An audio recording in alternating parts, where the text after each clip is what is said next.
معراج کی بات کرنے کا تو اب وقت آیا ہے، اس لیے کہ معراج کا سارا واقعہ تو مسجد اقصیٰ کے گرد گھومتا ہے۔ سبحان الذی اسریٰ بعبدہ لیلا من المسجد الحرام الی المسجد الاقصیٰ۔ حضور نے معراج کی رات مسجد اقصیٰ میں نماز پڑھائی تھی اور ایک بار پھر سے طیبہ سے فلسطین میں راستہ دیکھتی ہے، پھر مسجد اقصیٰ تیرا۔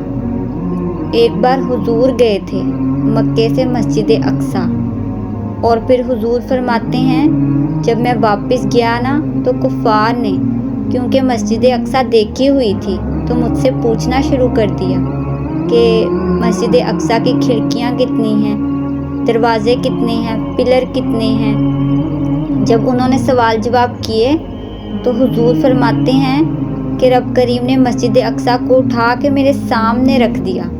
میں دیکھتا جاتا تھا، بتاتا جاتا تھا، کہہ لوں، بات کر لوں۔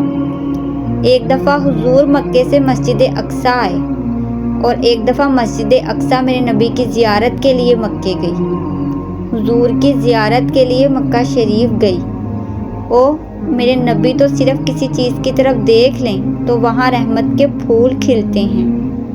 مسجد اقصیٰ کی طرف منہ کر کے 17 مہینے میرے نبی نے نماز پڑھی ہے۔ مسلمانوں، پتہ ہی کوئی نہیں ہے، ہماری خبریں ہی اور ہیں، ہمارا درد ہی اور ہے، ہمیں پتہ ہی نہیں بم کہاں برس رہے ہیں، ہمیں یہ خبر ہی نہیں۔ اور میں اس دور میں تقریریں کر رہی ہوں جہاں سوتوں کو جگانا نہیں پڑتا، جاگتوں کو جگانا پڑتا ہے۔ سیانے لوگوں کو سمجھانا ہمارے ذمے لگ گیا ہے، کیا کریں؟ اس قوم کو سکھانا پڑتا ہے جسے پتہ سارا ہے، لیکن جان بوجھ کر ہماری آنکھیں بند ہیں۔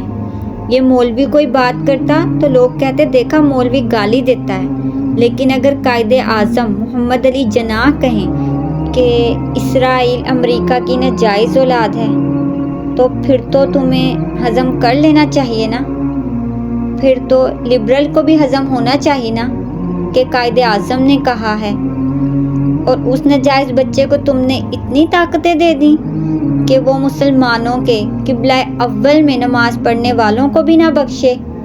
کہاں گئیں وہ تمہاری انسانی حقوق کی بڑی بڑی تنظیمیں، کدھر گئیں؟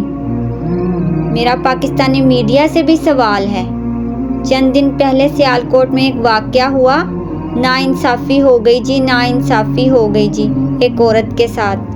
ہر بندے نے شور مچایا، بڑے بڑے طوفان اٹھتے ہیں، کیوں ہوا؟ مسجد اقصیٰ کی توہین ہو گئی تو پھر طوفان کیوں نہیں اٹھا؟ ٹاک شو کیوں نہیں ہوئے؟ بحثیں کیوں نہیں ہوئیں؟ میں اس موم بتی مافیا کا کیا کروں؟ ان لبرل لوگوں کا کیا کروں؟ ان کے سپورٹروں ووٹروں کا کیا کروں؟ ان سیاسی جماعتوں کے کارکنوں کو کیا نام دوں کہ جو ان فضول بحثوں میں تو وقت ضائع کرتے ہیں؟ اور وہ مسجد اقصیٰ جس کے بارے میں میرے نبی پاک صلی اللہ علیہ وسلم سے ایک صحابیہ نے پوچھا تھا، یا رسول اللہ مسجد اقصیٰ میں نماز پڑھنا کتنا کو بہتر ہے باقی نمازوں کے مقابلے میں؟ تو حضور نے فرمایا 1000 گنا بہتر ہے۔ بی بی عرض کرنے لگی، سونیا میں جا تو نہیں سکتی، دل بڑا کرتا ہے۔ حضور نے فرمایا جا نہیں سکتی تو وہاں تیل ہی بھجوا دے جس میں حاضری لگوانے کی حضور بات کریں جس مسجد میں۔